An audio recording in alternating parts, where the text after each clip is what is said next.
Bonsoir à toutes et à tous et bienvenue donc pour cette troisième émission. Donc la troisième émission, justice citoyenne, regard croisé entre donc des citoyens et un avocat, donc maître David Guyon, avocat au barreau de Montpellier. Bonsoir David, je te laisserai remettre le petit micro. Bonsoir Pierrick, bonsoir à tous. Très heureux de vous retrouver pour cette troisième émission Justice citoyenne tous les lundis à 20h. Alors, je vous fais les petites présentations donc habituelles. On est en train de travailler sur un ensemble de petites choses, comme on vous l'expliquait. Alors, on est très chargé en termes de travail, donc on prend le temps d'installer un petit peu tout ça. En tout cas, on a eu déjà plusieurs retours. On voit quand même que ça intéresse d'aborder donc ces sujets d'actualité. Donc là, on diffuse en direct sur plusieurs chaînes, donc les deux pages Facebook, notamment du collectif Libertad et la page Facebook de l'avocat donc David Guyon. Les chaînes YouTube, les Libertad et surtout la chaîne YouTube de l'avocat également, encore une fois, David Guyon, et également un petit peu donc sur Twitter. Donc, on va voir, nous, depuis notre plateforme de streaming, on voit tous les commentaires arriver des deux pages Facebook et des deux chaînes YouTube. Donc, si vous avez des commentaires à nous faire, des questions à nous poser en direct, rendez-vous donc sur les pages Facebook ou sur les chaînes YouTube. On les voit apparaître et on les posera donc directement à David Guyon. On répète à chaque fois les mêmes choses. Si vous pouvez également penser à vous abonner aux chaînes, à relayer, à partager également autour de vous. L'objectif, c'est de donner toujours davantage de visibilité. Vous savez qu'on a une certaine également censure qui limite la visibilité. Et donc ce soir, on va aborder donc un sujet, comme vous l'avez vu sur la partie présentation, notamment, est-ce qu'il est possible d'avoir un rétablissement potentiellement des restrictions sanitaires? Alors, pour vous donner un petit peu le contexte, je me permets, David, pour expliquer un petit peu aux gens pourquoi ce sujet ce soir. Alors, j'ai sollicité David pour ce soir lui dire, tiens, j'aimerais qu'on fasse ça ce soir. Pourquoi ? Puisqu'on est pendant les vacances, on a eu un avis donc du COVARS, on a eu un ensemble de choses. L'idée, c'était de remettre les choses au goût du jour et de se dire, est-ce que, en gros, quelles mesures peuvent être prises, légalement parlant, au nom de la loi, concernant des mesures sanitaires par rapport au Covid.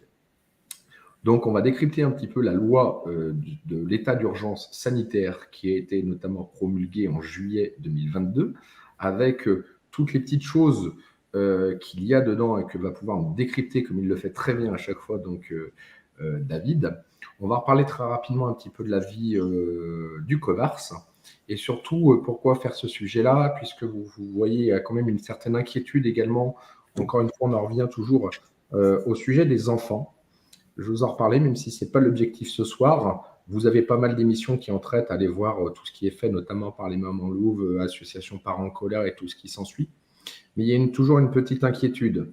Pourquoi cette inquiétude ? Puisqu'on a toujours un nombre de doses, on va dire, considérable en stock pour les 5-11 ans. Vous avez vu que l'Agence européenne du médicament a autorisé également la mise sur le marché des vaccins, notamment Pfizer et Moderna, pour les 6 mois à 5 ans, donc avec potentiellement des livraisons qui devraient arriver en France d'ici quelques jours. On a l'avis du COVARS dont on va parler, qui nous parle également des vaccins bivalents, avec 38 millions de doses d'ici décembre 2022 qui sont prévus pour la livraison en France.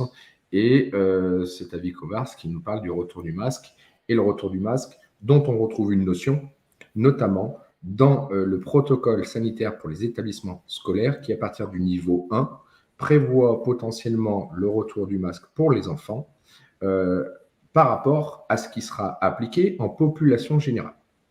Voilà un petit peu tout le cheminement. Pourquoi cette émission, notamment ce soir et justement pour dire, finalement, on a notamment potentiellement des pistes, on entend ici à droite à gauche, remettez le masque et autres, et l'idée c'était de décrypter véritablement dans la loi qu'est-ce qu'il est permis de faire et qu'est-ce qui n'est pas permis de faire, qui permettrait potentiellement qui nécessiterait justement de repasser devant le Parlement pour reprendre une loi, pour éventuellement reprendre des mesures. Donc on va décrypter tout ça avec David.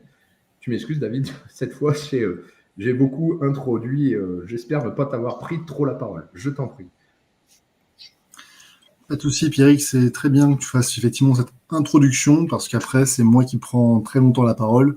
Donc, tu fais bien de rappeler l'enjeu de l'émission. Cette émission, c'est votre émission. Donc, C'est vous qui fixez un petit peu les sujets que vous voulez qu'on puisse traiter tous les lundis à 20h. Je le répète, c'est vraiment très important parce qu'on a envie de vous parler de ce qui vous intéresse. Alors, ce soir, effectivement, on va vous parler du possible rétablissement des mesures sanitaires. Pourquoi ? Parce qu'on rentre dans la période hivernale, parce qu'on a des signaux qui sont envoyés par les différentes chaînes d'information, dont BFM TV est le porte-parole du gouvernement. Et par conséquent, on s'interroge aujourd'hui sur la possibilité que l'on pourrait de pouvoir rétablir des restrictions sanitaires. Est-ce que les restrictions sanitaires vont faire partie de notre quotidien ou est-ce que, au contraire, on va encore avoir un régime un petit peu particulier, dérogatoire, qui pourrait nous être imposé? Alors, comme à l'accoutumée, cette émission donnera lieu à un article juridique qui reprendra un petit peu l'intégralité de nos propos. Cet article, je l'ai sous les yeux et donc, comme chaque semaine, je commence toujours par une citation. Alors, cette semaine, j'avais pas envie de citer forcément un auteur, j'avais simplement envie de vous faire une petite présentation telle que je l'ai comprise. Donc, cette citation, si on met des guillemets entre les mains, c'est une citation qui ressort en fait d'un article juridique que j'ai écrit. Alors, celle-ci est la suivante. Les restrictions de liberté, tout comme l'opium, constituent des drogues dures qui ne laisseront pas intacte la population. La loi du 12 mai 1928 a interdit la consommation et la détention de l'opium. En revanche, les restrictions de liberté, quant à elles, si elles sont en principe strictement encadrées par la Constitution, est devenue une arme politique dont il sera difficile de se débarrasser. En d'autres termes, ayez plus à craindre des restrictions de liberté que de l'opium. L'opium dont on va rappeler qu'il a entraîné de très grosses problématiques sur le plan de la santé publique, parce que vous avez une forte dépendance et que derrière, c'est une totale destruction de votre corps et de votre esprit qui va résulter de cette consommation. Donc, aujourd'hui, on a plus à craindre des restrictions de liberté parce que, tout comme l'opium, en réalité, notre gouvernement est drogué par la restriction de liberté. Alors, c'est pas propre à ce gouvernement, mais une chose est sûre, on a passé un degré supérieur avec le gouvernement du président Emmanuel Macron. Et ce que l'on comprend, c'est qu'aujourd'hui, toutes les mesures politiques sont passées sur le fondement d'une urgence. On avait évoqué lors de notre précédente émission, Pierrick, bien justement la réforme de l'assurance chômage. Encore une fois, on invoque l'urgence. Et si vous observez un petit peu régulièrement, tous les projets de loi qui sont déposés par le gouvernement sont souvent déposés sous le sceau de l'urgence. Donc l'urgence est véritablement devenue une marque de fabrique de ce gouvernement.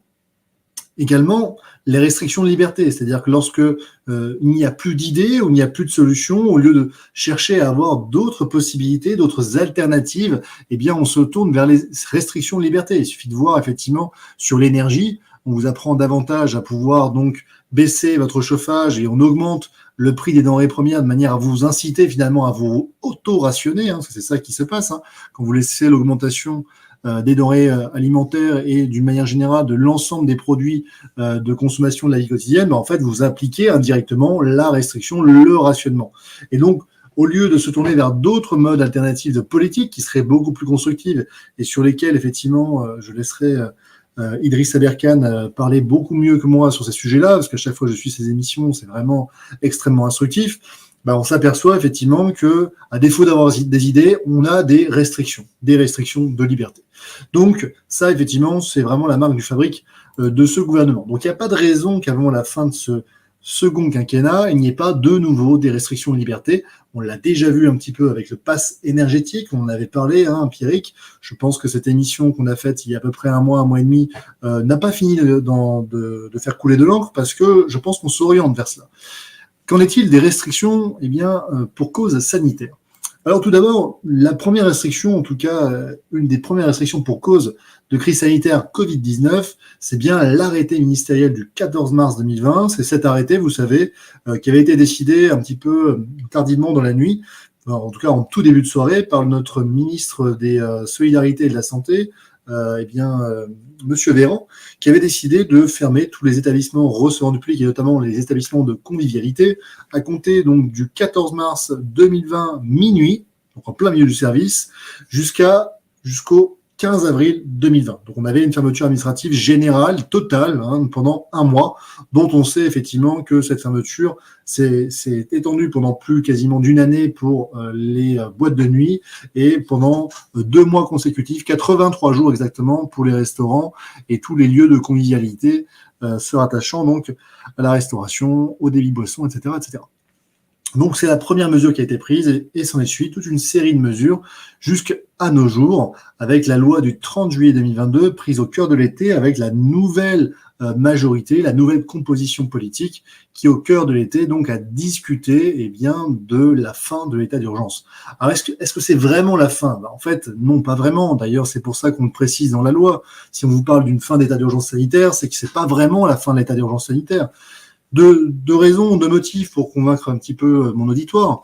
Le premier, c'est qu'il y a toujours une obligation vaccinale, ce qui est curieux parce que l'obligation vaccinale a été décidée dans le cadre de l'urgence sanitaire et dans la loi du 5 août 2021 qui instaure cette urgence, on sait qu'il y a une clause de revoyure, c'est-à-dire que, je crois que c'est l'article 18 de la loi du 5 août 2021, l'article 18 nous dit que on doit réévaluer à chaque fois l'utilité, la nécessité et la proportionnalité de l'obligation vaccinale. Parce que, rappelons-le, c'est pas la première fois qu'on le dit, mais cette obligation vaccinale est particulièrement restrictive parce qu'elle entraîne une suspension sans rémunération des soignants, des personnels soignants et de toutes les personnes qui sont soumises à cette obligation vaccinale.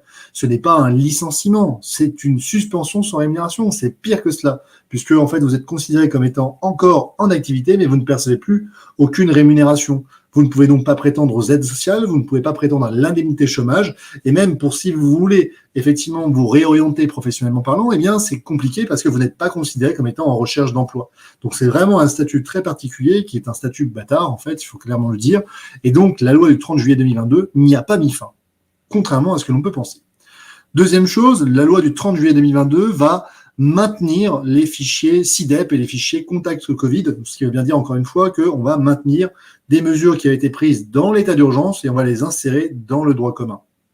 Ensuite, également, il y a la possibilité d'introduire un pass sanitaire allégé. Allégé, qu'est-ce que ça signifie? Ça signifie que un test Covid négatif sera suffisant pour pouvoir voyager de la France vers l'étranger ou de l'étranger vers la France dans deux situations. Ces deux situations sont les suivantes. C'est notamment en cas d'apparition et de circulation d'un nouveau variant du Covid-19 susceptible de constituer une menace sanitaire grave. Qu'est-ce qu'une menace sanitaire grave? Je ne sais pas.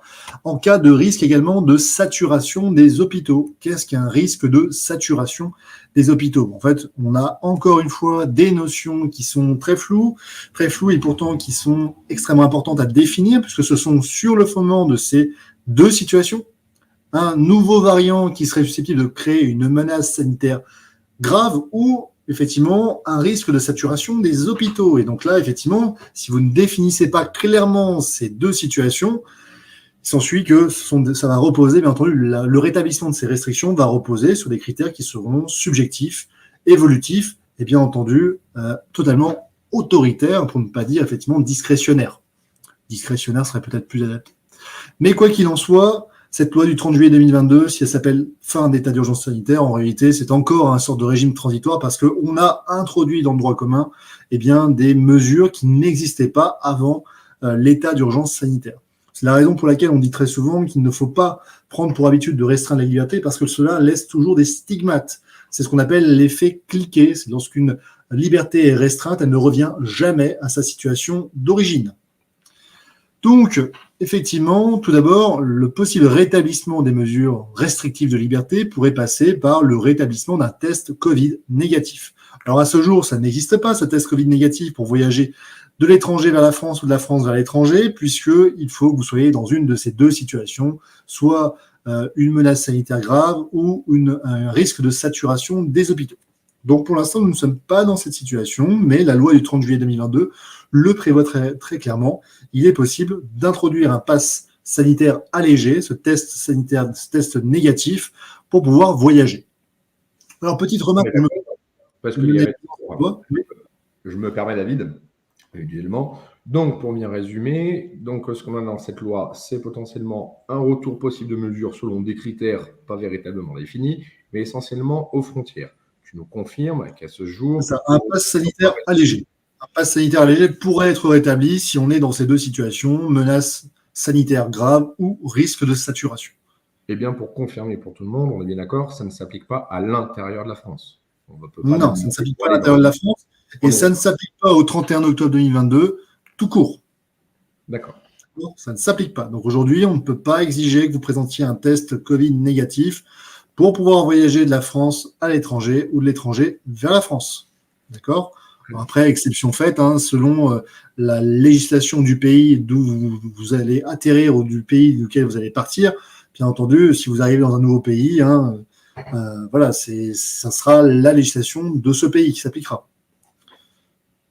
Donc, ça, c'est important de le rappeler, pas de test négatif aux frontières dans l'état actuel 31 octobre 2022. Peut-être que dans les semaines qui suivront, il y aura un rétablissement. La loi du 30 juillet 2022 prévoit qu'il est possible d'instaurer cette mesure restrictive de liberté, ce qui démontre bien qu'un potentiel rétablissement des mesures sanitaires restrictives de liberté est tout à fait possible. Voilà. C'est dans l'ADN même de la loi du 30 juillet 2022. Plusieurs conséquences, et ça me paraît important de le rappeler. Pas de port du masque général en population générale. D'accord ? Sans nouvelle loi, pas de port du masque en population générale. Attention, il est possible pour les établissements de santé d'instaurer des mesures sanitaires particulières. C'est encore une fois la loi du 5 août 2021, je crois, qui prévoit cela. Donc, le port du masque peut être nécessaire dans certains établissements de santé sur décision du chef d'établissement. Mais en dehors de ce cas très particulier, pas de port du masque en population générale. C'est important cela puisque, comme tu l'as dit tout à l'heure, on en discutait avant l'émission, Pierrick, cela signifie que le cadre sanitaire, le protocole sanitaire des établissements scolaires est calqué sur les mesures nationales. Donc s'il n'y a pas de port du masque en population générale, il n'y a pas de port du masque dans les établissements scolaires. Et toute décision qui serait amenée à imposer un port du masque pour X ou Y raison serait manifestement illégale. D'accord ? Donc ça, c'est important de le rappeler parce que j'avais été dans une conversation mail où effectivement un chef d'établissement avait instauré un masque à l'encontre d'un enfant qui a été cas contact, je crois, si je ne dis pas de bêtises. Donc, quoi qu'il en soit, si je dis des bêtises, vous avez le droit de me corriger en commentaire. Je vous invite vraiment à le faire. Mais en tout cas, voilà, cette mesure est illégale. Ça aurait mérité, à mon sens, d'attaquer cette décision clairement devant un juge administratif afin de nourrir la jurisprudence qui n'aurait pu que reconnaître qu'effectivement le chef d'établissement ne pouvait pas prendre une telle mesure. Mais mon cabinet n'a pas été saisi de cette question, ce qui est bien dommage. Deuxième situation, plus de vaccination possible pour les enfants par la seule volonté d'un seul des parents. Je te rappelle, Pierrick, article 1er de la loi du 5 août 2021, un seul des parents, celui qui était favorable bien entendu à la vaccination, pouvait décider de l'imposer à son enfant mineur. Eh bien ça, cette mesure n'est plus possible. Donc aujourd'hui, un seul des parents ne pourrait pas, au 31 octobre 2022, imposer une vaccination à l'autre parent, notamment la vaccination de l'enfant commun. Donc ça, ce n'est plus possible. Donc attention, c'est important de le rappeler. Je n'ai pas encore une fois été appelé de nouveau par mon cabinet sur ce point-là, donc je pense que ça a l'air d'être assez bien compris par la population générale. Et quoi qu'il en soit, si un parent souhaitait imposer une vaccination à son conjoint ou ex-conjoint, eh bien, il ne pourrait pas le faire dans l'état actuel du droit. Encore une fois, je fais une petite aparté, mais à mon sens, cette loi du 5 août 2021 est manifestement contraire à l'article 8 et à l'article 14 de la Cour européenne des droits de l'homme, qui interdit par principe des discriminations, des distinctions dans l'autorité parentale. Donc ça veut dire quoi ? Ça veut dire que le principe, c'est que les deux parents disposent d'une autorité parentale et que, sauf exception vraiment très encadrée par le législateur, il peut y avoir effectivement une inégalité dans cette répartition du pouvoir de l'autorité parentale. Mais en principe, les deux parents doivent avoir le même pouvoir et la même capacité à pouvoir prendre des décisions en commun pour l'enfant. Donc, à mon sens, cette loi du 5 août 2021 est contraire à l'article 8 et à l'article 14 de la Convention européenne des droits de l'homme. Cependant, il faudrait être saisi un jour par un parent qui a subi très concrètement une mesure qui a conduit à l'imposition de la vaccination à son enfant pour qu'on puisse saisir la Cour européenne des droits de l'homme. Pourquoi ? Parce que la Cour européenne des droits de l'homme, elle n'acceptera pas que vous puissiez contester de manière un peu abstraite la loi. Elle dira quoi ? Elle regardera votre situation et elle regardera si dans votre situation particulière à vous, vous avez été impacté de manière significative par une atteinte aux droits qui sont protégés par la Convention européenne des droits de l'homme. C'est important de le dire parce qu'aujourd'hui, mon cabinet n'est pas saisi de cette question-là, ce qui est fort regrettable parce que je pense que cette décision de la Cour européenne des droits de l'homme serait, à mon sens, un garde-fou pour empêcher un futur gouvernement ou même le gouvernement actuel de reprendre une telle mesure. Aujourd'hui, nous ne sommes pas à l'abri qu'une telle mesure puisse être rétablie. Rien ne l'interdirait concrètement dans notre droit. Pour reprendre, quel type de mesure exactement ? Parce que tu as pas mal développé. L'imposition de la vaccination à un enfant par la seule volonté d'un seul des parents. D'accord. C'était cette situation qui était assez critique pour les parents, c'est-à-dire que Oui. en couple ou séparé, il suffisait qu'il y ait un des parents qui soit d'accord pour la vaccination pour que, par sa seule volonté, il puisse décider de vacciner l'enfant. Donc je t'explique pas les prochains repas de famille, mais à mon avis, ça risque d'être effectivement assez compliqué. Mais quoi qu'il en soit, cette mesure, pour moi, cette mesure qui résultait de l'article 1er de la loi du 5 août 2021, est une mesure qui, très concrètement, est contraire de manière très frontale à l'article 8 et à l'article 14 de la Convention européenne des droits de l'homme. Mon cabinet n'est pas saisi à ce jour par la contestation de telles mesures. Donc, à mon sens, je l'espère, certains de mes confrères le feront, mais encore une fois, il faut une personne, un requérant qui a été impacté par cette mesure. Ça veut dire quoi? Ça veut dire qu'il faut que son enfant ait été vacciné par la seule volonté de son ex-concubin, conjoint ou partenaire, ex ou actuel, hein, potentiellement conjoint, partenaire ou concubin. Il faut que cette personne ait subi cette mesure, que son enfant ait été concrètement vacciné et qu'on puisse démontrer qu'il y a eu véritablement une querelle entre les deux parents. Il ne suffit pas d'avoir dit oui, mais je m'étais opposé. Non, non. Il faut qu'il y ait vraiment eu une querelle, peut-être des courriers d'avocats, huissiers de justice, j'en sais rien. Si on avait ce requérant potentiel, c'est vrai que ça permettrait, à mon sens, très clairement, à la Cour européenne des droits de l'homme de se prononcer sur cette situation. Parce que si on ne marque pas le coup devant la Cour européenne des droits de l'homme, à mon sens, de telles mesures pourront être rétablies parce que la loi du 5 août 2021 va servir de précédent. Donc, ce qui a été décidé aujourd'hui pour la Covid-19 pourrait l'être pour d'autres vaccins. Donc pour ceux qui nous suivent là, ou si vous avez dans votre entourage, si vous pensez à des personnes, ça peut être très intéressant de contacter, donc notamment David Guyon. Je pense que tu as bien fait comprendre le message que tu serais intéressé pour te saisir du dossier. Donc si par exemple vous avez votre enfant ou vous connaissez quelqu'un qui a eu son enfant qui était vacciné contre son gré parce que l'autre représentant légal a fait le choix de le vacciner et qu'il y a eu donc querelle avec potentiellement des preuves, hein, des SMS, des échanges de mails, je ne sais quoi, pour montrer qu'il y avait bien un désaccord et que vous voulez donc potentiellement poursuivre et permettre à David de pouvoir notamment saisir la commission, la CEDH, la Cour européenne des droits de l'homme. Voilà, donc n'hésitez pas à aller sur le site, à les saisir donc directement. Ça peut être très intéressant et je pense qu'il faut vraiment mener tous les combats. Donc si vous êtes concerné ou si vous connaissez des personnes concernées, allez-y, c'est très important d'avoir le maximum de recours juridiques, de laisser des traces de tout cela. Même si ça ne gagne pas tout de suite, c'est pour laisser des traces de tout cela et avoir éventuellement des retours. Donc, je trouve que c'est quand même vraiment très pertinent si vous voulez qu'on protège les enfants et si on veut être sûr que ça ne revienne pas. Et par rapport à ce qui a été évoqué, je me permets également, donc juste avant, donc d'une manière globale, ce que tu nous as indiqué, donc pour l'instant, pas possible dans la loi actuelle de réimposer un masque en population générale. Donc, pour l'instant, ce n'est pas possible, entre guillemets, de le remettre notamment au niveau donc, des écoles. Alors, je tiens juste à préciser également une chose, parce que l'on a des fois des remarques. Et là, je travaille également dans le domaine de la santé et sécurité au travail. Notamment, c'est ma seconde activité, pour ceux qui me connaissent, pour former notamment du personnel dans les entreprises.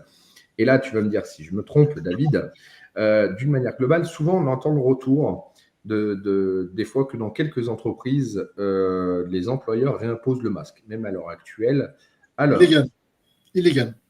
Alors, sachant que ce qui est toujours très particulier, et c'est là où j'indique que c'est quand même assez spécifique, puisque dans le Code du travail, on a également l'employeur qui peut prendre normalement pratiquement toute mesure qu'il souhaite en vue de la santé et de la sécurité des travailleurs, c'est-à-dire prendre des équipements, des protections individuelles. Et là, en effet, c'est toujours la chose un petit peu plus complexe. Et je ne sais pas si, parce que le port du masque peut être considéré, entre guillemets, certainement, peut-être, je ne sais pas, comme éventuellement un équipement de protection individuelle, au même titre que des chaussures de sécurité, comme des bouchons d'oreille pour le bruit, etc. Je ne sais pas ce que tu en penses. Bien évidemment, on est bien d'accord que ça se base sur des critères infondés, mais c'est toujours ce qui est délicat, c'est qu'en est-il dans le domaine de l'entreprise avec l'employeur qui a une obligation de santé et sécurité envers ses salariés et qui peut prendre n'importe quelle mesure de santé et sécurité envers ses salariés, comme il le faisait avant, c'est-à-dire imposer des chaussures de sécurité, des charlottes, des je ne sais quoi, quand on est dans le domaine. Je ne sais pas si ça te parle sur le sujet, si tu as été Alors, saisi. j'avais répondu à cette question, parce que j'avais eu une question juridique qui avait été posée là-dessus.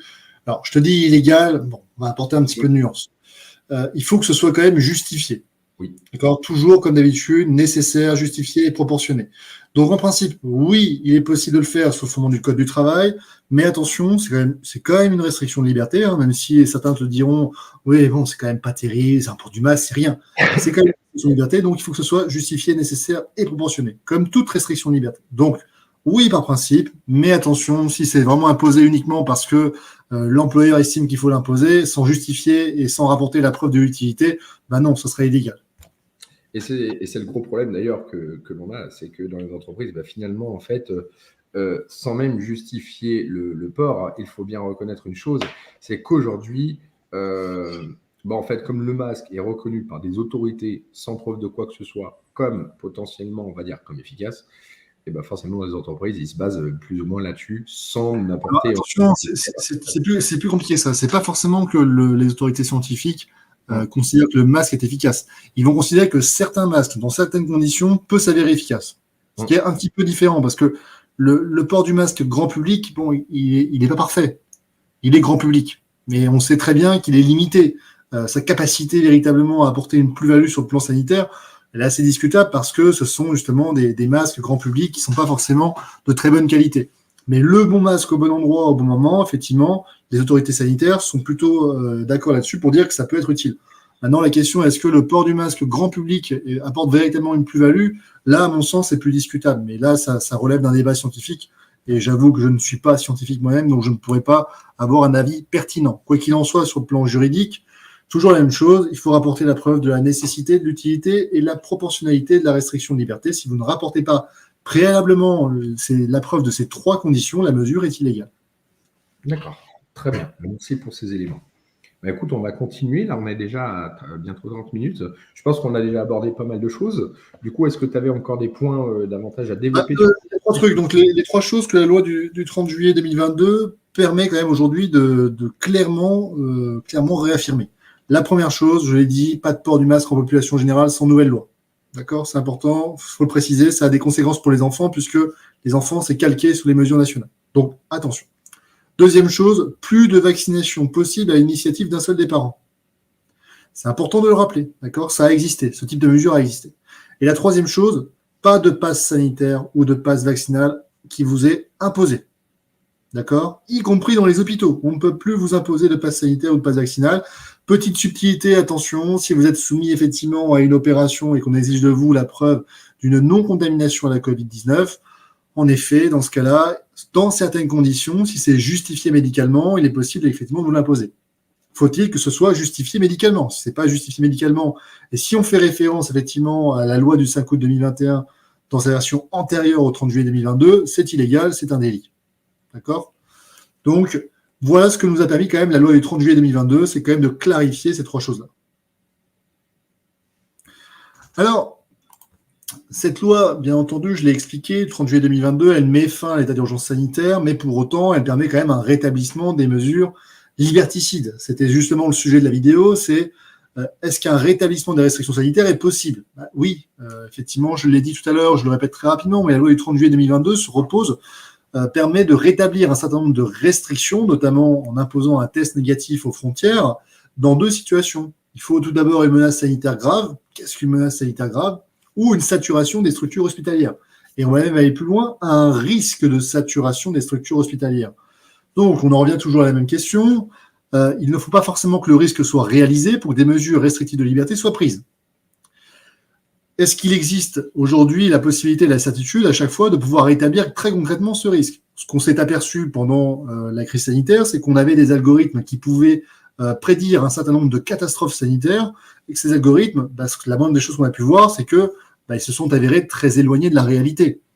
Donc, est-ce que ce type d'algorithme pourrait à l'avenir être de nouveau imposé? Est-ce qu'on pourrait avoir de nouveau des études scientifiques qui pourraient prédire, avec des prédictions plus ou moins alambiquées, des risques catastrophiques qui pourraient conduire à des restrictions de liberté prises suffisamment tôt pour pouvoir éviter la catastrophe?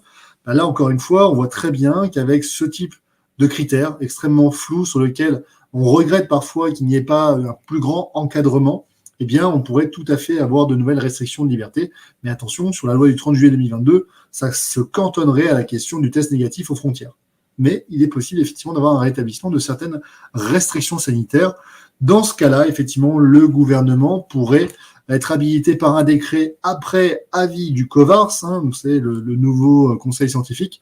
Il serait possible de prendre un décret pour une durée qui s'avérerait sur 2 mois, je crois, si je ne dis pas de bêtises.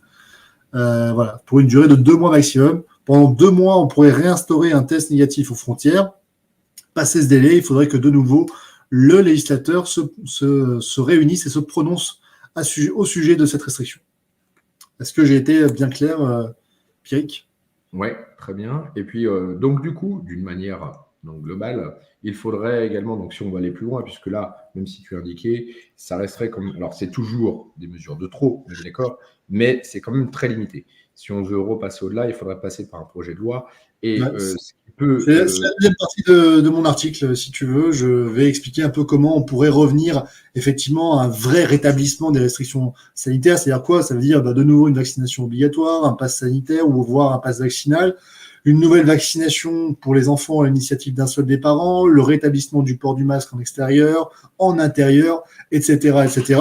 Comment est-ce qu'on pourrait faire? Eh bien, tout d'abord, à la question est-ce qu'il serait possible de rétablir ces restrictions de liberté, la réponse est oui. Tout d'abord, voilà, je l'ai dit tout à l'heure, l'opium et les restrictions de liberté sont 2 drogues dures auxquelles le gouvernement est abonné à la deuxième, à savoir les restrictions de liberté. On ne se défait pas d'une telle drogue aussi facilement.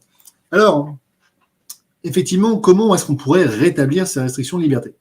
Tout d'abord, par ce qu'on appelle l'urgence. L'urgence, je l'ai dit tout à l'heure, c'est un petit peu le sceau de ce nouvel gouvernement, c'est-à-dire que c'est leur marque de fabrique.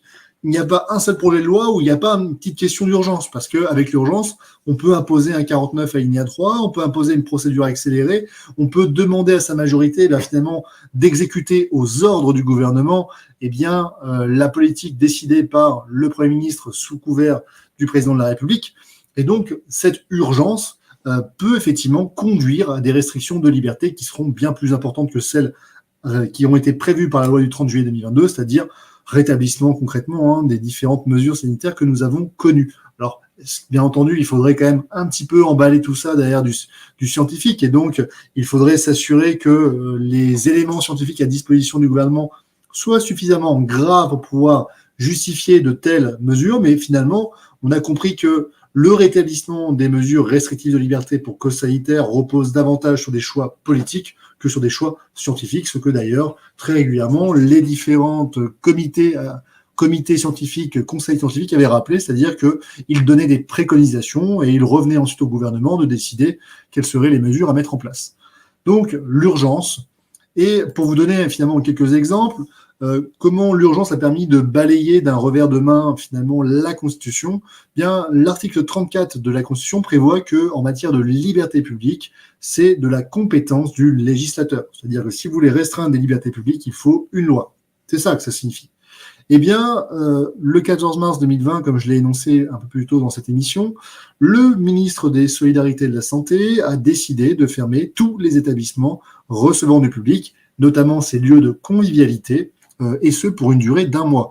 Il n'y a pas eu de loi au Parlement. Pourtant, une telle mesure restrictive de liberté qui porte atteinte à la liberté du commerce et de l'industrie, à la liberté d'aller et venir, à la liberté personnelle, donc quand même des libertés assez importantes dans une démocratie libérale, ont été totalement annihilées. C'est-à-dire qu'il n'y avait pas de conciliation entre la santé et ces libertés. C'était vous fermez, point barre, terminé. Et à l'époque, je le rappelle, il n'y avait même pas de fonds de solidarité, puisque celui-ci est arrivé une quinzaine de jours après. Donc, on le voit très bien, l'urgence pourrait conduire de nouveau à méconnaître nos textes les plus fondamentaux. Donc, c'est pas tout d'indiquer qu'il existe la Constitution et des droits internationaux, puisque finalement, tout cela est politique. Donc, vous pouvez avoir les textes de loi les plus intéressants. Pour ça, très souvent, les gens m'écrivent en me disant « Mais oui, mais il y a le code de Nuremberg, il y a le code de la santé publique, il y a la loi du 4 mars 2022, etc. etc. » Oui, mais en fait, là, on n'est pas en train d'appliquer mécaniquement la loi. On est en train de faire de la politique. Et je le dis tout le temps, et je vais le répéter encore, lorsque la politique entre dans le prétoire, la justice en sort. Et c'est une réalité, effectivement, la justice en sort. Si l'application du droit était quelque chose de scientifique, d'automatique, c'est-à-dire la règle supérieure dit ça, donc la règle inférieure doit être conforme à la règle qui lui est supérieure, et donc automatiquement cette règle inférieure est conforme à la règle supérieure, bah, si on était dans une application mécanique automatique, oui, ce serait le cas, il ne pourrait pas y avoir de loi inconstitutionnelle, de loi inconventionnelle. Or, la réalité est tout autre. Dans l'application d'une loi, il y a nécessairement de la politique, il y a des éléments extérieurs au droit, et c'est ce qui fait qu'aujourd'hui, eh bien, tout cela repose sur des choix politiques. Si nous avions un autre gouvernement avec une politique totalement différente, même si les éléments scientifiques étaient les mêmes, nous aurions très certainement des mesures différentes. Et pour s'en convaincre, eh bien, il suffit de voir que chaque pays, notamment occidentaux, chaque pays occidentaux a géré à sa manière les restrictions de liberté en matière de crise sanitaire. Donc, s'il n'y a pas une seule manière de gérer la crise sanitaire, cela veut bien dire qu'il y a effectivement des choix politiques. Certains États ont confiné, d'autres n'ont pas confiné. Certains États ont fermé des établissements recevant le public, d'autres ont décidé d'enfermer certaines catégories, etc., etc. C'est ce qui faisait que d'un pays à un autre, même au sein de l'Union européenne, vous n'aviez pas exactement les mêmes règles. Donc tout cela, c'est de la politique. Enfin, est-ce qu'on pourrait rétablir un état d'urgence sanitaire? On l'a dit tout à l'heure, la loi du 30 juillet 2022 met fin à l'état d'urgence sanitaire et va faire disparaître même du droit commun, c'est-à-dire du code de la santé publique, ce que on avait appelé pendant un temps l'état d'urgence sanitaire. Donc aujourd'hui, toutes les lois qui ont été prises en matière d'état d'urgence sanitaire, sauf quelques exceptions, je ne vais pas rentrer en détail, mais ont été quasiment supprimées. Donc, par quels moyens le gouvernement pourrait-il rétablir des restrictions de liberté pour cause sanitaire? En fait, il existe déjà une loi qui est toujours en vigueur, s'appelle la loi d'état d'urgence, la loi du 3 avril 1955. Et si vous lisez bien correctement l'article 1er de cette loi, eh bien, on s'aperçoit qu'il suffit qu'il y ait des événements présentant par leur nature et leur gravité le caractère de calamité publique. Donc concrètement, une situation aussi grave qu'une crise sanitaire pourrait tout à fait rentrer dans le cadre de cet article 1er. Donc en fait, aujourd'hui, il suffirait simplement de s'appuyer sur cet article 1er. Un décret en Conseil des ministres pour une durée de 12 jours permet de mettre entre parenthèses les libertés publiques. Au bout de 12 jours, le législateur, le Parlement doit se réunir et doit proroger ou non l'état d'urgence. Donc, en fait, il existe déjà des mécanismes. D'ailleurs, ça m'avait fait dire lors des premiers recours que j'avais introduits contre les décisions ayant procédé au confinement et aux fermetures administratives générales de la population, j'avais contesté notamment l'état d'urgence sanitaire en disant qu'on avait eu un détournement de procédure. Pourquoi ? Parce que on s'est appuyé sur la notion d'urgence pour contourner les règles qui existaient. Or, en droit administratif, il est possible parfois, sur le fondement de l'urgence, de contourner la légalité, mais c'est surtout lorsqu'il n'existe pas d'autres mécanismes. C'est-à-dire, en fait, vous devez prendre une décision. Il en va de la continuité du service public, donc vous défendez encore l'intérêt général, et vous n'avez pas d'autres moyens. Donc c'est ça concrètement. Pas d'autres moyens, et il faut quand même prendre une décision. Donc dans ce cas-là, effectivement, la jurisprudence reconnaît que sur le fondement de l'urgence, il est possible de prendre un certain nombre de mesures. Et là, effectivement, il existait des outils juridiques. Donc moi, j'avais contesté le fait qu'on ait procédé sans respecter la légalité et la Constitution, eh bien, qu'on ait procédé à des fermetures administratives et à des confinements, en gros, à des restrictions de liberté publique, parce qu'il existait déjà un outil qui était la loi du 3 avril 1955 et que cet outil aurait permis, à mon sens, d'apporter un certain nombre de garanties puisque on connaissait déjà le texte à l'avance.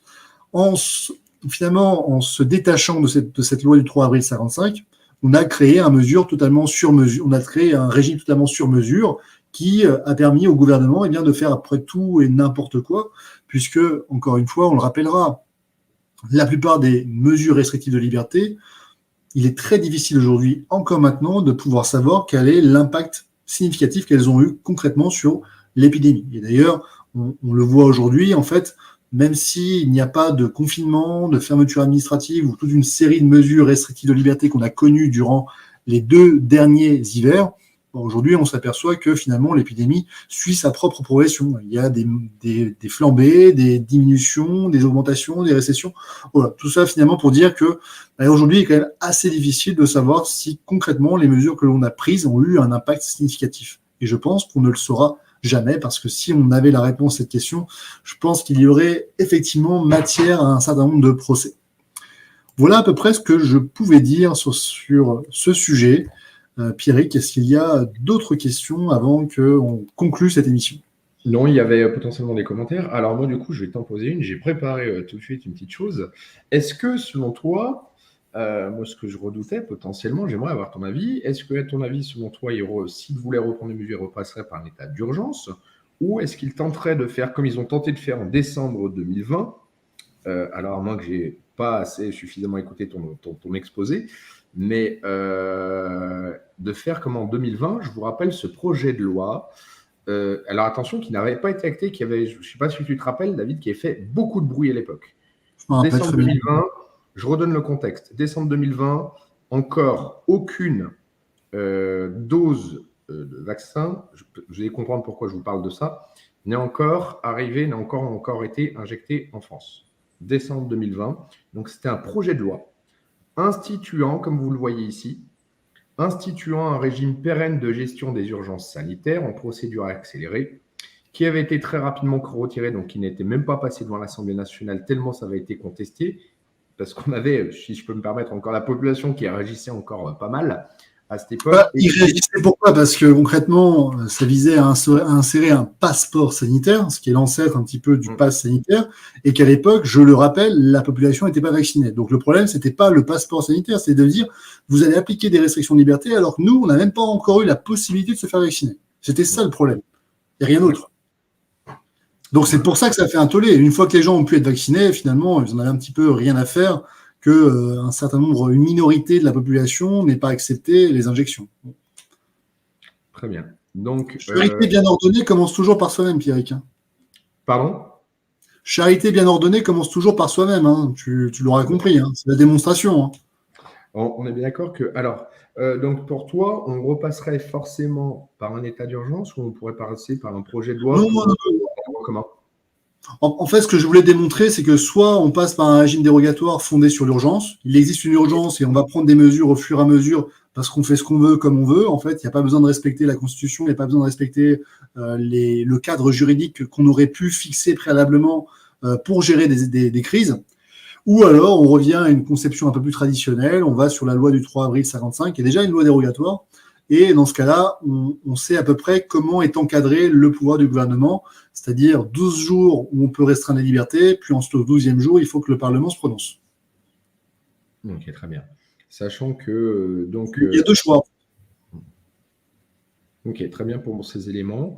Je ne vois pas spécialement de questions, donc je pense qu'à chaque fois, c'est que tu dois être clair parce qu'il n'y a pas spécialement de questions directement par rapport au sujet que l'on évoque. Des commentaires, des remarques, forcément. Et puis, donc, pour terminer, là, je vous passe très, très, très rapidement. Attendez, il faut juste que je change ça. Hop. Vous avez, donc, s'il y en a qui cherchent, vous savez, le COVARS, le nouveau COVARS, donc, qui a rendu son avis, dont la présidente a été nommée en août, dont l'ensemble du comité a été nommé en septembre 2022. Le COVARS, pour rappel, le comité de veille et d'anticipation des risques sanitaires, le COVARS, et en fait une évolution du conseil scientifique. Hop, je diffuse juste ça. Donc, pour ceux qui cherchent, pour éviter s'il y en a qui cherchent potentiellement, vous savez, des fois les informations, donc vous retrouvez notamment sur le site du ministère de la Santé et de la Prévention. Donc maintenant qu'il y a eu également le ministère des Solidarités, de l'Autonomie et des Personnes Handicapées, donc même s'il y a deux ministères, vous avez un seul site web pour ceux qui cherchent. Et donc vous avez notamment a été créée une rubrique pour ce fameux nouveau comité de veille et d'anticipation des risques sanitaires, dont vous retrouvez le premier avis du 20 octobre 2022. Donc pour éviter de tomber, encore une fois, comme on dit, on nous reproche souvent de tomber dans la fake, de dire ils ont dit ça alors qu'ils n'ont pas dit ceci. Ce que je recommande à beaucoup, ce que fait notamment également David, alors merci, c'est justement d'aller voir directement les documents officiels, de les lire en tant que tels. Et donc, dans ce document, notamment, juste pour vous, attention, je ne vais pas vous faire une lecture scientifique du sujet. D'ailleurs, je me permets de faire une petite, je ne sais pas si on peut appeler ça pub, mais le conseil scientifique indépendant, vous savez, qui a lieu tous les jeudis soirs sur différents réseaux, également a déjà évoqué les éléments, donc dans le dernier CSI de mémoire, les éléments scientifiques qui ont été intégrés notamment dans cet avis. Donc sur l'aspect scientifique, ils ont abordé le sujet-là. Et ce qui fait que beaucoup de personnes, ce qui fait qu'on pourrait potentiellement donc s'inquiéter par rapport à cet avis. Attendez, je change juste d'écran. Permettez-moi. Hop. Là, juste ici. Donc, c'est un document de 28 pages, donc avis du 20 octobre 2022. Pour l'instant, c'est le premier avis avec la liste des personnes. Vous retrouvez comme quoi, donc, ils évoquent un ensemble de choses, les avant-propos. J'aurais tendance à dire que là, tout l'aspect scientifique, on retrouve grossièrement les mêmes choses que l'on avait avant que du conseil scientifique. Et surtout, c'est en la fin donc, que vous allez retrouver notamment à partir de la page 18 du document, moyens de prévention et de gestion de l'épidémie. Et c'est là où on a des orientations où il réinsiste donc notamment sur la vaccination. Il réinsiste également sur des mesures préventives et physiques. On vous rappelle que, et là, ce n'est pas David qui me dira le contraire, que ça ne reste qu'un comité qui donne des avis. Autrement dit, ils ne peuvent pas dire il faut prendre une loi pour ceci ou pour cela. Eux, ils donnent des orientations. Après, c'est au gouvernement à prendre ses dispositions, même si on sait qu'il se base souvent sur ces éléments-là. Il vous reparle un petit peu du port du masque d'une manière globale, etc., etc., etc. Moi, je t'en avais dit ce que j'en pensais. Je ne le trouve pas très inquiétant, cet avis. Voilà, ils évoquent, je trouve que c'est assez neutre. Voilà, ils rappellent qu'effectivement, il faut un peu plus de démocratie sanitaire. On va pas leur contredire. Alors après, ils citent un certain nombre d'organismes et d'institutions. Bon, voilà, je ne sais pas ce que ça vaut. Ils font un petit résumé de la situation, c'est-à-dire qu'ils parlent d'une potentielle 8e vague, c'est-à-dire qu'ils ne sont pas vraiment sûrs. Bon, ok, d'accord. Donc, ils ne se prononcent pas forcément là-dessus. Et surtout, ils recommandent que les mesures qui ont déjà été mises en place jusqu'à maintenant, c'est-à-dire pour du masque, vaccination, dépistage et toutes les mesures de prévention, soient recommandées. On ne parle pas d'imposition. Donc, pour l'instant, ça va quand même sur quelque chose d'assez soft. Mais on n'est pas à l'abri que les choses se corsent. Encore une fois, il faut s'attendre à tout, en fait. Voilà, totalement. Donc, voilà pour ces éléments. C'était plus à l'écran, d'ailleurs. Je mettais les éléments à l'écran. J'étais en train de montrer. Est-ce qu'on les voyait? Je n'avais pas vu que j'avais quitté. Vous les voyez à l'écran, là, ce que je vous montrais ou pas? Donc, vous retrouvez Pardon, je pensais que j'étais sur l'écran. Donc, voilà, vous retrouvez en fin de document. Elle est vraiment à partir de la page 25, notamment, donc 25-26. Les éléments qu'il recommande, là, qu'on vient d'évoquer, donc sur cet avis. Et c'est là-dessus où il réinsiste sur l'intérêt potentiellement du masque ou autre, où c'est vrai qu'on peut avoir quelques petites inquiétudes, entre guillemets, de savoir est-ce que le gouvernement va prendre des dispositions pour faire rentrer potentiellement ces recommandations dans la loi. Ça, on a vu. De toute manière, Pierrick, on est assez d'accord que si le gouvernement décide de réenclencher la pompe, je pense que raisonnablement, ça passera par le port du masque. Bon, on verra ça. Est-ce que, alors je regardais,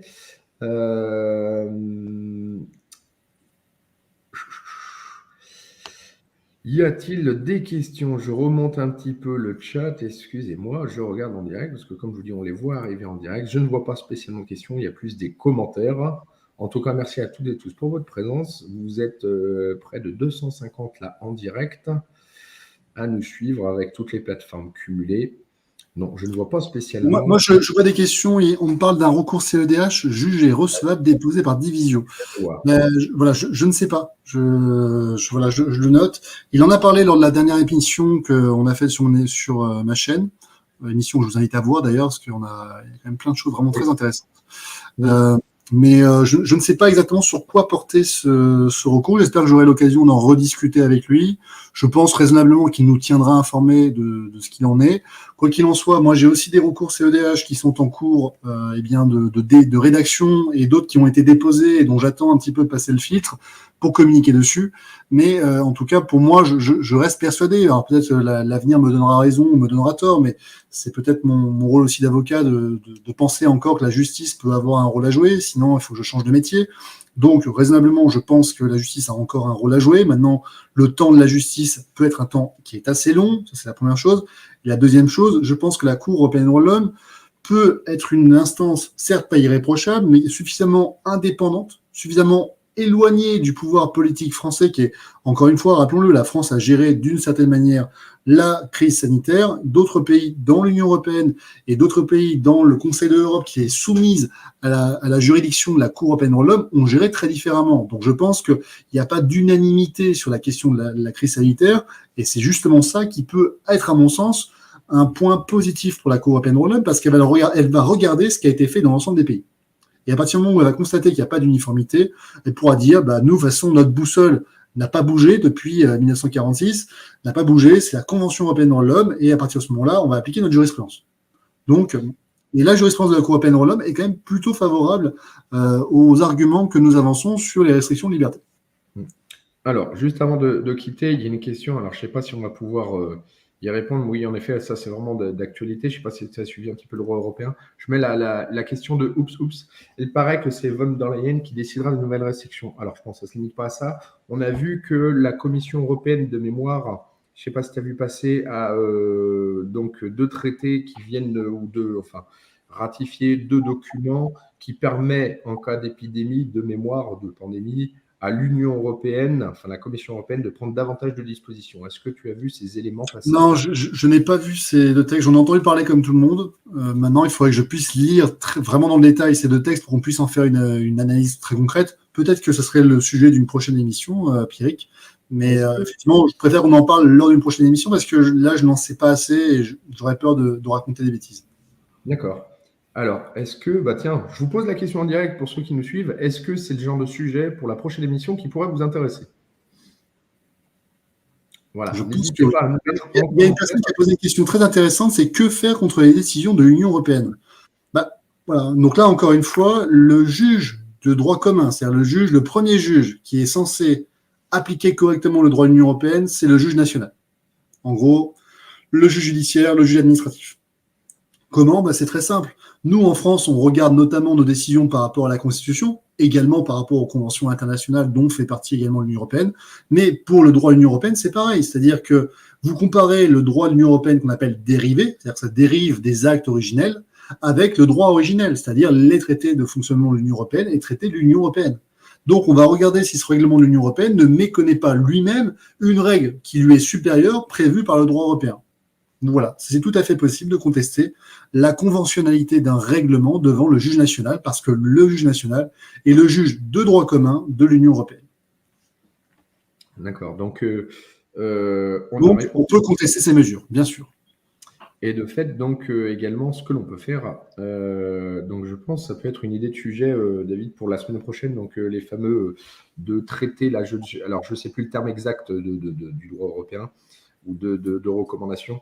Et également, les 2 règlements européens qui permettraient à von der Leyen, enfin en tout cas à la Commission, de pouvoir prendre un certain nombre de décisions en matière de gestion de crise sanitaire. Oui. Et j'ose te poser la question directe, est-ce que si on parle également un petit peu de l'OMS, est-ce que c'est quelque chose également dans les traités mondiaux, en fait, internationaux signés, est-ce que c'est également quelque chose qui pourrait t'intéresser? Puisqu'il y a quelques mois également, il était envisagé un projet de traité pour 2023 pour qu'il soit ratifié, je crois, par plusieurs pays, également de donner un petit peu davantage les mains libres à l'OMS pour pouvoir imposer sur les États des potentielles mesures, notamment en cas de pandémie. Si je t'évoque ce sujet, ce serait un sujet intéressant. Faudrait-il vraiment que ce soit un texte concret? C'est-à-dire quoi? C'est-à-dire, est-ce qu'on va parler sur quelque chose qui potentiellement arriverait un jour? Ou est-ce qu'on n'attendrait pas que ça arrive et qu'à ce moment-là, qu'on analyse concrètement les implications? Pourquoi je dis ça? Déjà des éléments très, très détaillés dans ce projet, enfin, qui est vraiment encore à un niveau déjà très abouti. L'objectif, c'est qu'il soit applicable, si j'ai bien compris, début 2023, mars 2023. D'accord. Donc, effectivement, ça pourrait être de l'actualité très brûlante. Oui, on peut également analyser avec les fameux règlements européens, ce qui permettrait d'avoir une dimension pour dire au-dessus de nous, au-dessus de l'état de droit français, qu'est-ce que l'on a qui vient potentiellement perturbé, enfin qui peut venir éventuellement s'imposer par-dessus le droit français. Donc, effectivement. J'ai vu qu'il y avait que dans les commentaires, il y avait effectivement l'idée que la France avait abandonné une partie de sa souveraineté. Oui, effectivement, c'est le cas. C'est le principe d'ailleurs de l'Union européenne, c'est que il faut que souverainement vous acceptiez de restreindre votre souveraineté. Oui, c'est vrai, effectivement. Et ça, c'est un débat qui, à mon sens, nous dépasse. Nous, ici, dans Justice citoyenne, on essaie vraiment de vous expliquer comment ça fonctionne et pas forcément de vous dire comment ça pourrait fonctionner, parce qu'après, encore une fois, ce sont des choix politiques et là, on sort du juridique. Ok. Et ben, en tout cas, merci à toutes et à tous. Les suspendus, donc les suspendus, on avait déjà plus ou moins abordé le sujet. On Vous avez refera une émission sur les suspendus parce qu'effectivement, il y a une évolution sur le plan du droit international. Mais encore une fois, aujourd'hui, la suspension, elle repose uniquement sur des considérations politiques. Ça, on le sait, il n'y a plus de débat là-dessus. On le savait déjà, c'est pas une nouveauté. Mais simplement, aujourd'hui, il est très clair que ça repose sur un choix politique.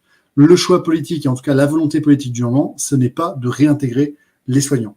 Donc, on n'était pas à la recherche d'un nouvel argument pour, encore une fois, marteler ce qui allait de soi, c'est-à-dire que de suspendre sans rémunération des soignants, c'était une mesure qui était illégale, car disproportionnée, pour un certain nombre de considérations qui étaient à la fois juridiques et à la fois sur du scientifique, même si, encore une fois, moi, c'est pas forcément sur ce point-là que je suis vraiment amené à discuter de l'application de ces mesures, parce que je pense que le droit se suffit à lui-même, et qu'on reprochera à un avocat la même chose qu'on reprocherait à d'autres personnes, c'est-à-dire vous n'êtes pas scientifique, et donc vous n'êtes pas en état de pouvoir discuter intelligemment et en tout cas sereinement de ces notions. Mais encore une fois, c'est, à mon sens, c'est pas un argument qui est indispensable à la réussite d'un recours. Pour moi, la plupart du temps, et je pense que les soignants suspendus pendant un arrêt maladie l'ont vu, ce qui a justifié la levée des effets de la suspension pour les personnes en arrêt maladie, ce sont des dispositions du Code de la fonction publique, enfin, de la loi de 84 qui a été codifiée dans le Code général de la fonction publique. C'est pas des éléments scientifiques. Donc, encore une fois, je pense que ce sera sur du juridique que les choses reposeront. On n'était donc pas à la recherche d'un énième argument qui était effectivement qui allait appuyer encore une fois le fait qu'il était totalement disproportionné de suspendre des soignants sans rémunération. On n'attendait pas cette décision, on n'attendait pas les éléments récents sur le plan scientifique. On le savait déjà, mais malheureusement, tout ça est un choix politique. Et oui, quand c'est politique, on ne peut rien faire juridiquement. Oui, c'est tout à fait ça, je l'ai dit. Lorsque la politique entre dans le prétoire, la justice en sort. C'est pour ça qu'il est impératif que la politique ne se mêle pas de la justice. Et aujourd'hui, malheureusement, notre système dysfonctionne. Oui. Alors, comment ça, ils ne réintégreront pas les gens? Risque-t-on de perdre nos indemnités dans le temps? Là, les soignants, permettez-moi, parce que j'en suis moi-même, je suis moi-même pompier suspendu depuis le 15 septembre.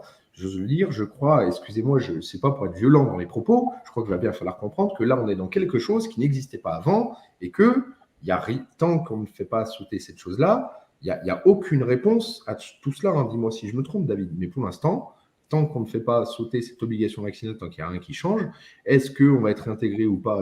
Mais ça, on n'a pas de réponse. La réponse n'existe pas. La réponse, elle peut être aujourd'hui ça et demain autre chose. Parce que c'est un choix politique. C'est tout. Donc là, malheureusement, le fait de faire sauter l'obligation vaccinale, soit ça viendra d'un choix politique, soit ça viendra de la Cour européenne des droits de l'homme. Voilà, ça c'est ma position. La Cour européenne des droits de l'homme, ça risque de prendre un peu plus de temps. Mais il ne faut pas refuser cette option.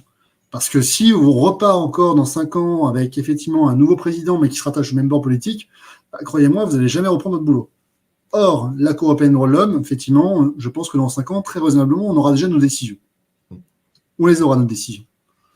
Donc, le meilleur reste à venir. Je suis tout à fait d'accord avec Divisio. Le meilleur reste à venir. Je suis tout à fait d'accord là-dessus. Maintenant, ce ne sera pas une promenade de santé. Ça, il est vrai. Ouais. Et en tout cas, lorsque je regarde, je crois qu'on n'a plus de questions. En tout cas, merci à toutes et tous pour votre présence. On arrive pile poil à pratiquement là, à 59 minutes. Donc, juste de quoi clôturer. On se donnait le défi de faire un petit peu moins d'une heure.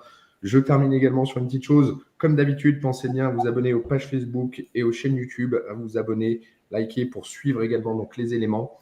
Et à partager, surtout partager, parce que c'est ce qui nous donne de la visibilité. Et c'est grâce à vous aujourd'hui qu'on arrive effectivement à avoir des audiences qui sont de plus en plus importantes. Rappelez-vous encore une fois, ce n'est pas dans les médias que vous aurez ces informations. Donc, si vous trouvez ces informations utiles, il faut les partager. Donc en tout cas, merci encore David. Sachez que voilà, c'est une chance, j'ose le dire, c'est quand même une chance d'avoir là tous les lundis potentiellement un avocat qui faut le dire, gratuitement, vient vous répondre à vos questions juridiques, vient nous faire un état des lieux et du conseil juridique, on peut le dire ça de la sorte.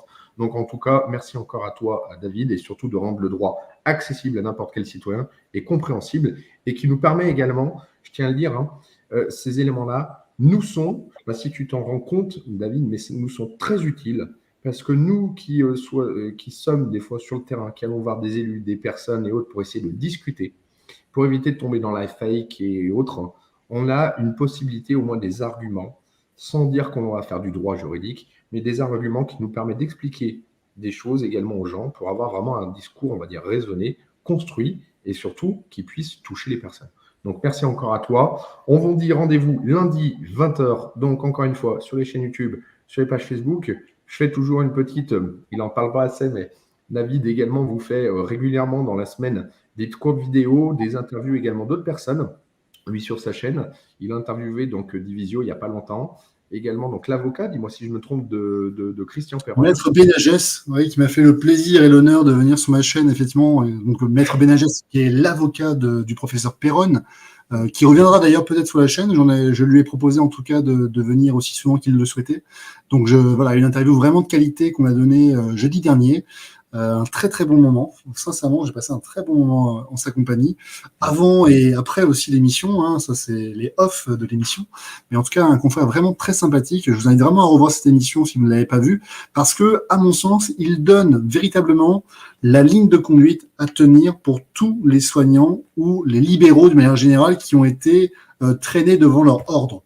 C'est-à-dire que lui et moi partageons effectivement la même position qui est de dire il ne faut pas forcément faire une défense de rupture, c'est-à-dire une défense où on va critiquer de manière scientifique les éléments qui sont reprochés, mais une défense qui est vraiment juridique, c'est-à-dire est-ce que les faits qu'on vous reproche existent? Est-ce que les faits qui vous sont reprochés sont fautifs? Et enfin, est-ce que la sanction qui est proposée pour pouvoir sanctionner ces faits qui sont fautifs est proportionnée? C'est trois questions successives qu'il faut effectivement analyser. La plupart du temps, on s'aperçoit de quoi? On s'aperçoit soit que les faits ne sont pas établis, soit que les faits, en réalité, ne caractérisent pas des fautes. C'était ce qui était le cas pour le professeur Perron. Mais ça, encore une fois, je vous invite à voir l'émission pour véritablement comprendre les véritables enjeux. Et ben en tout cas, merci à toutes et à tous. Voilà, encore une fois, pensez à vous abonner, à liker, à partager et à vous rendre à transmettre cette émission pour qu'on se retrouve donc lundi prochain pour la numéro 4. On a donc les idées de thèmes là qu'on vient d'aborder. On vous redira donc le thème qui sera abordé donc lundi prochain, lundi 20h sur ces chaînes-là. Bonne soirée tout le monde. À très bientôt, merci.